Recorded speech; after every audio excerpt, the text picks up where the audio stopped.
જય સ્વામિનારાયણ. એ બાપા, હવે જરા ઊંચું ભાડો ઊંચું. ગામના ધણી થઈને બેઠા છો ને ગામમાં શું થઈ રહ્યું છે એની કાંઈ ખબર રાખવી છે કે પછી અહીં દરબારગઢની ડેલીના પડથારમાં બેસીને કહુંબા જ પીધા કરવા છે? ગામમાં ધર્મ કે અધર્મ જે થાય એનું પુણ્ય અને પાપ ગામના ધણીને માથે છે હો. ગામના ચોરાના પૂજારી બાપુ જાનકીદાસજીએ આપાની ડેલીએ આવી પોતાનો ઉભરો ઠાલવતા કહ્યું.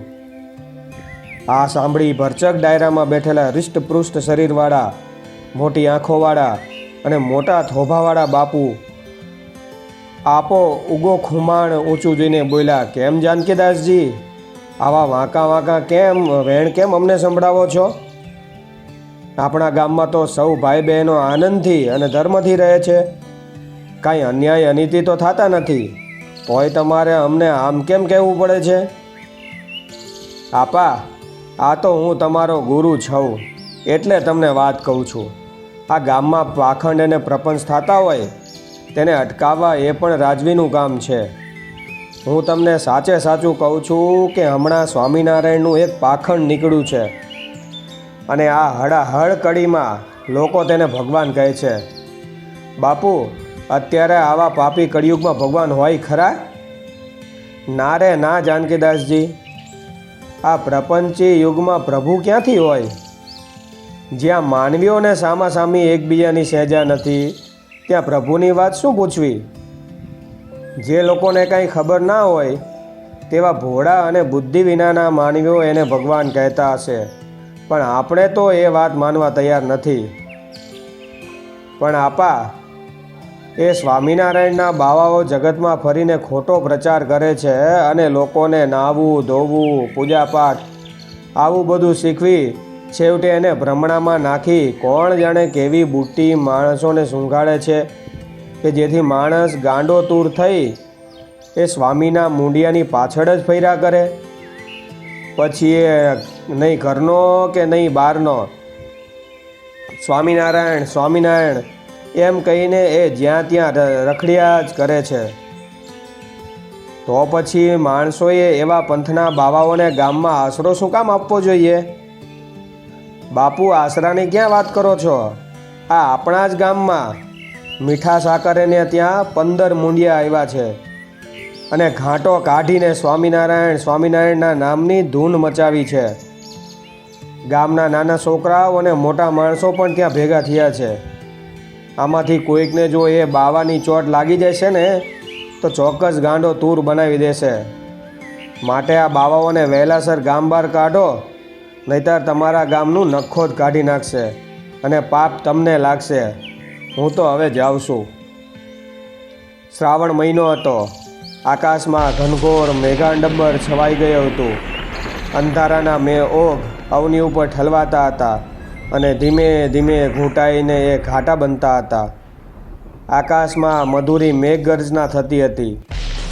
વાકી ચૂકી ચીપિયાની માફક વીજળી ચમકારા કરતી હતી અને ધીમા ધીમા પાણીના બિંદુ આકાશમાંથી ખરતા હતા. ટાઢો રોયણ જેવો વાયરો વાતો હતો.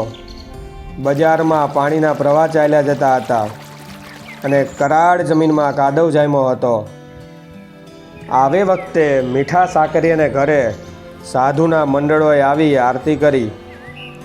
સાકરિયાના સ્નેહને વશ થઈને 2 દિવસના ભૂખ્યા સંતોએ મંગારો કરી તપેલું મેલી ખીચડી ઓરી.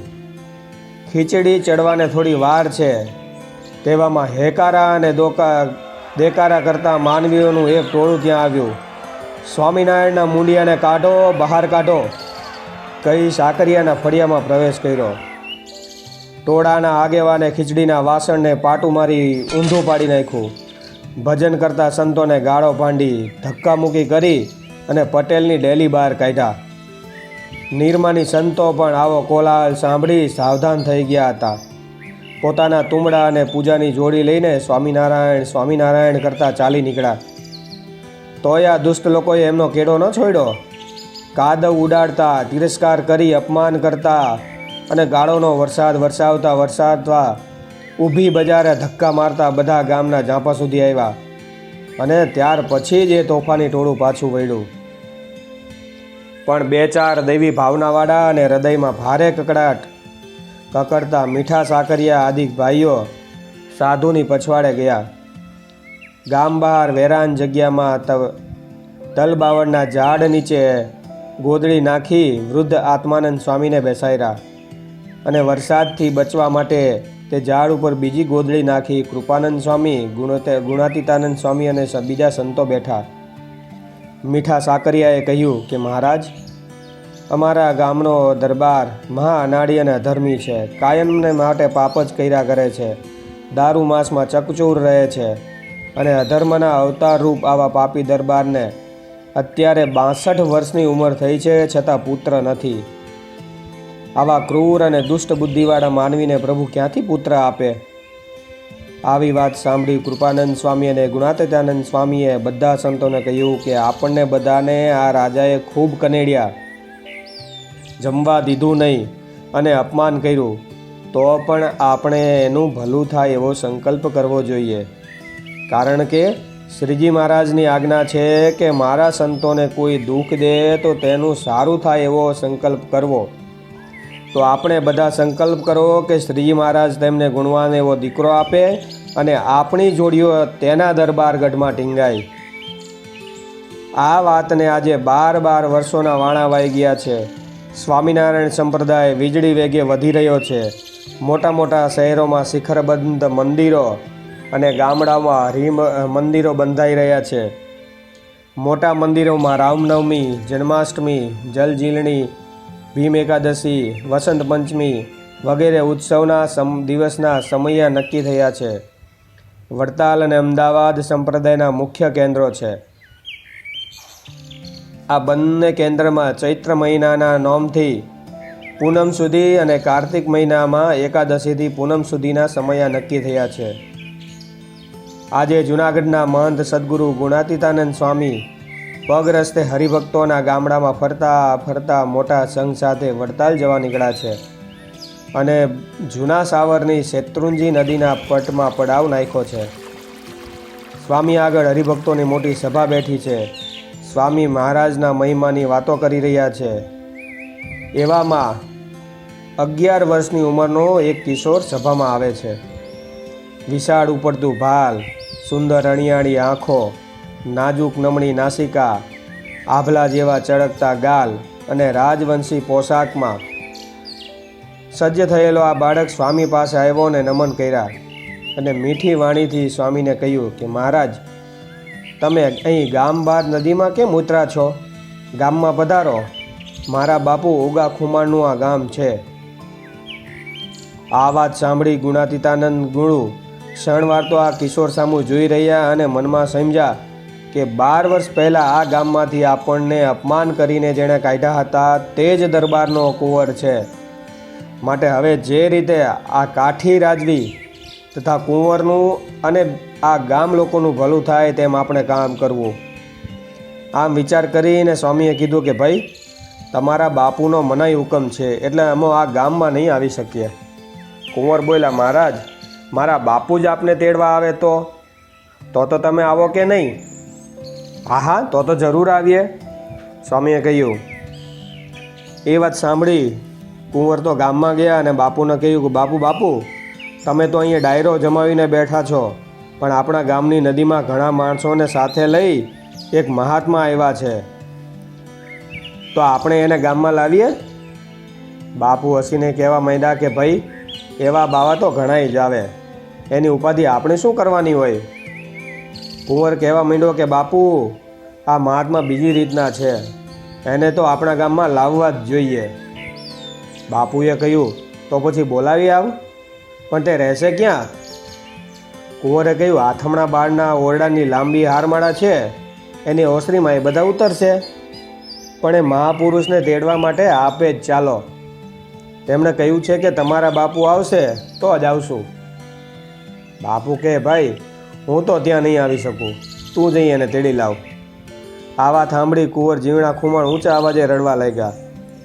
આ અવાજ બાજુના મકાનમાં રહેલા રાણી સાહેબના કાને પડ્યો, જેથી લાલ ઘૂમ થઈ રાણીએ પોતાના પતિ ઉગા ખુમાણને કહ્યું, છોકરો રડીને અડધો થાય છે છતાં પણ તમને મેર નથી આવતી? જાઓ અત્યારે ને અત્યારે સાધુને તેડી આવો. આવા વેણ સાંભળી ઉગા ખુમાણ એકદમ શાંત થઈ ગયા, ઢીલા ગેસ જેવા થઈ ગયા અને કુંવરને કીધું, ચાલ ભાઈ ચાલ, મારે તારી સાથે આવવું જ પડશે. તરત જ માથે પાઘડી મેલી અને 2 માણસોને સાથે લઈ બાપુ શેત્રુંજી નદીના પટમાં આવ્યા. એ વખતે વિશાળ સભામાં સદગુરુ સ્વામી ગુણાતીતાનંદજી ધર્મ, જ્ઞાન, વૈરાગ્ય અને વિષય ખંડનની વાતો કરી રહ્યા હતા. ત્યારે ઉગા ખુમાણના મનમાં થયું, અરે આ સાધુ તો સ્વામિનારાયણના, જેનું મેં અગાઉ અપમાન કર્યું તો એ જ છે, તો તેની પાસે જઈ મારે ઘેર આવવાનું આમંત્રણ આપવું એ યોગ્ય ન કહેવાય. વળી બીજો વિચાર આવ્યો કે જગતમાં મહાત્માઓને વળી માન અપમાનનું કાંઈ હોતું નથી, માટે હું આમંત્રણ આપું અને તે જરૂર સ્વીકારશે. એમ કહી સ્વામી પાસે જઈ નમસ્કાર કર્યા. સ્વામી પણ બાપુને ઓળખી ગયા અને ઊંચે સ્વરે બાપુને માનપૂર્વક બોલાવી, જય સ્વામિનારાયણ અને એમ કહી ગોદડી નંખાવી. પાસે બેહાર્યા અને હેતપૂર્વક કુશળ સમાચાર પૂછ્યા. દરબારે સ્વામીને વિનંતી કરી કે મહારાજ, આપ તો ભગવાનના પરમાર્થી સંત છો, જગતના કલ્યાણ માટે આપનું વિચરણ હોય છે, તો કૃપા કરી મારા દરબારમાં પધારો અને મારું ઘર પાવન કરો. આ બધા સંત અને તમારા સેવકોને પણ સાથે લો અને આજ રાત્રિ મારા ગામમાં વિતાવો. દરબારના આવા વચન સાંભળી સ્વામી કહે, બાપુ આપ તાણ કરો છો તે તો બરાબર, પણ જે ઘરમાં દારૂ માંસના વ્યવહારો હોય ત્યાં અમારા જેવાથી કેમ રહી શકાય? દરબારે કહ્યું, મહારાજ જેમ આપ કહો તેમ કરીશ, પણ મારે ઘેર પધારો.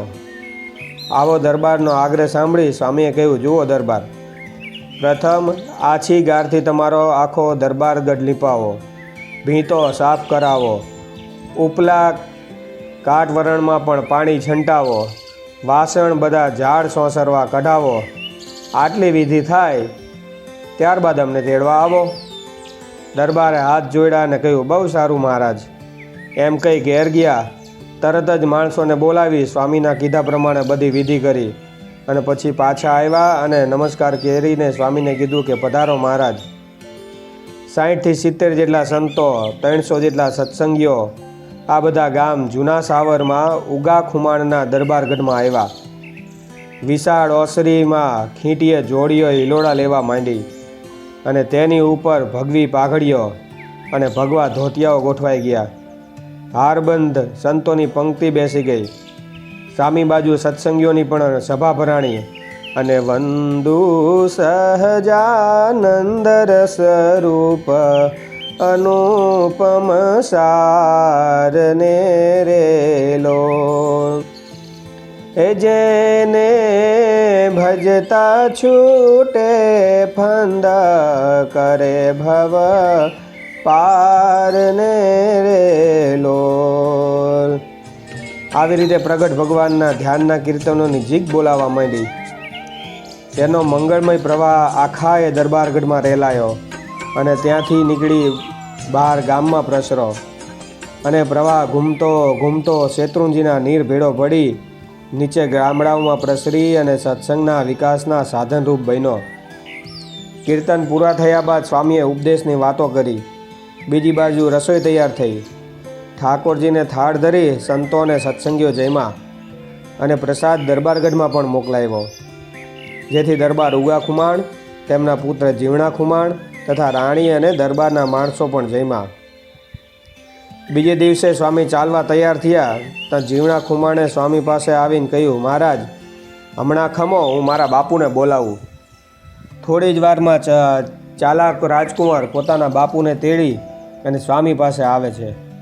બાપુ પાસે બેઠા. કુંવરે બાપુને વિનંતી કરી, બાપુ આ સંતો મહાન પુરુષ છે, તો મારે તો તેમની કંઠી બાંધવી છે. આ શબ્દ સાંભળી જાનકીદાસના શિષ્ય દરબાર ઊંડા ઉતરી ગયા. ક્ષણવાર પછી કહ્યું, ભાઈ આપણે તો ગુરુ ગામમાં જ છે, માટે બીજો બાપ ન થાય. પણ બાળા રાજા જીવણા ખુમાણે હઠ કરી, નહીં બાપુ, મારે તો આ જ ગુરુ કરવા છે. પણ બાપુ છૂટ આપતા નથી. આ રગજગ પડખેના ઓરડામાં બેઠેલા રાણી સાહેબે સાંભળીને કહેવડાવ્યું કે આવા સારા સાધુ છે, તેમને કુંવર ગુરુ તરીકે સ્વીકારે તો વાંધો શું છે? જાનકીદાસ તો ગંજેરી ફેલ ફિતુરી છે અને અપશબ્દો બોલ્યા જ કરે છે, માટે આવા સારા સંતને ગુરુ તરીકે ભલે સ્વીકારે. બાપુ ઢીલા પડી ગયા, કારણ કે રાણી સાહેબ આગળ બાપુનું કાંઈ ઉપજતું નહોતું. બાપુ બોલ્યા, ભાઈ ભલે તારે ગુરુ કરવા હોય તો કર. આ શબ્દ સાંભળી કોમળ હૃદયના ગુરુ કુમાર આનંદમાં આવી ગયા.